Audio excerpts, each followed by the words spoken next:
ಎಲ್ಲರಿಗೂ ನಮಸ್ಕಾರ. ನಾನು ಗೆಲುವೆ ನಮ್ಮ ಗುರಿ. ಇಲ್ಲಿವರೆಗೂ ಕೂಡ ಗ್ಯಾಸ್ ಸಿಲಿಂಡರ್‌ನಲ್ಲಿ ಕೆಲವೊಂದಿಷ್ಟು ಬದಲಾವಣೆಗಳನ್ನಾಗಿರುವಂತಹ ಹಿನ್ನೆಲೆಯಲ್ಲಿ ಅದರಲ್ಲಿ ಸಮಗ್ರವಾದಂತಹ ಕಾಳಸಂತೆಯನ್ನ ಕೂಡ ಅಲ್ಲಿ ಸಿಲಿಂಡರ್ ಮಾರಾಟವನ್ನ ತಡೆಯುವುದಾಗಿರಬಹುದು. ಆನಂತರ ಅನಗತ್ಯವಾಗಿ ಮಾಡಿರ್ತಕ್ಕಂಥ ಸಿಲಿಂಡರ್‌ಗಳನ್ನ ಯಾಕಂದ್ರೆ ಅವುಗಳ ಒಂದು ಸಂಗ್ರಹವನ್ನ ನಿಯಂತ್ರಿಸುವುದು.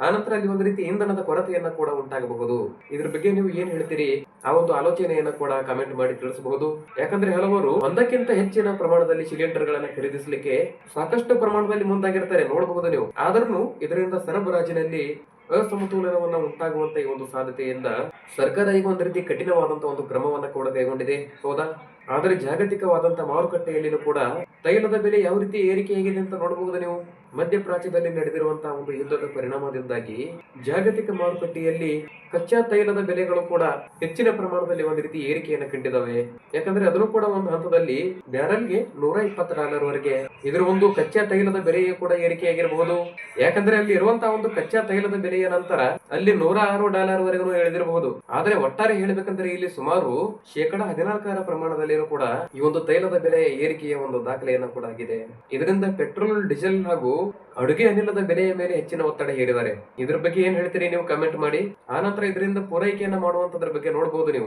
ಹರ್ಮುಜ್ ಜಲಸಂಧಿಯಲ್ಲಿ ಸಾಗುತ್ತಿರುವಂತಹ ತೈಲ, ಆನಂತರ LPG ಹಡಗುಗಳ ಪೂರೈಕೆಯಲ್ಲಿನೂ ಕೂಡ ಅಲ್ಲಿನೂ ಏನೋ ಒಂದು ರೀತಿಯಲ್ಲಿ ವ್ಯತ್ಯಯ ಉಂಟಾಗಿರಬಹುದು. ಯಾಕಂದ್ರೆ ಕೆಲವೊಂದಿಷ್ಟು ತೈಲ ಘಟಕಗಳ ಮೇಲೆ ಅಲ್ಲಿ ನಡೆದಿರುವಂತಹ ಒಂದು ದಾಳಿಗಳಿಂದ ಅಲ್ಲಿನ ಉತ್ಪಾದನೆ ತಾತ್ಕಾಲಿಕವಾಗಿ ಸ್ಥಗಿತಗೊಂಡಿರುವುದರಿಂದ ಅಲ್ಲಿನ ಒಂದು ಜಾಗತಿಕ ಮಟ್ಟದಲ್ಲಿನೂ ಕೂಡ ಅದರ ಒಂದು ಬಿಕ್ಕಟ್ಟನ್ನು ಉಂಟಾಗುವಂತ ಸಾಧ್ಯತೆ ಇದೆ ಹೇಳ್ಬೇಕಂದ್ರೆ. ಯಾಕಂದ್ರೆ ಇದರಿಂದ ನೋಡಬಹುದು ನೀವು, ಮನೆಗಳಿಗೆ ಗ್ಯಾಸ್ ಪೂರೈಕೆಯ ಒಂದು ಆದ್ಯತೆಯನ್ನ ಕೂಡ ಇದೆ. ಆದ್ರೆ ಈ ಬಿಕ್ಕಟ್ಟಿನ ನಡುವೆ ಮನೆಗಳಿಗೆ ಅಡುಗೆ ಅನಿಲದ ಪೂರೈಕೆಗೆ ಅಲ್ಲಿ ಒಂದು ರೀತಿ ಆದ್ಯತೆಯನ್ನ ನೀಡಲಿಕ್ಕೆ ಕೆಲವೊಂದಿಷ್ಟು ನಗರಗಳಲ್ಲಿಯೂ ಕೂಡ ವಿಶೇಷವಾದಂತಹ ಸೂಕ್ತ ಕ್ರಮಗಳನ್ನ ಕೈಗೊಳ್ಳಲಾಗಿದೆ.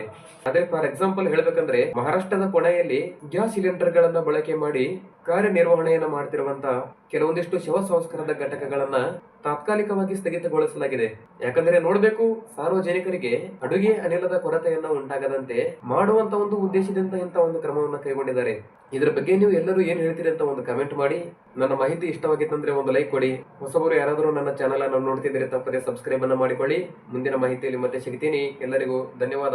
ಜೈ ಹಿಂದ್, ಜೈ ಭಾರತ, ವಂದೇ ಮಾತರಂ.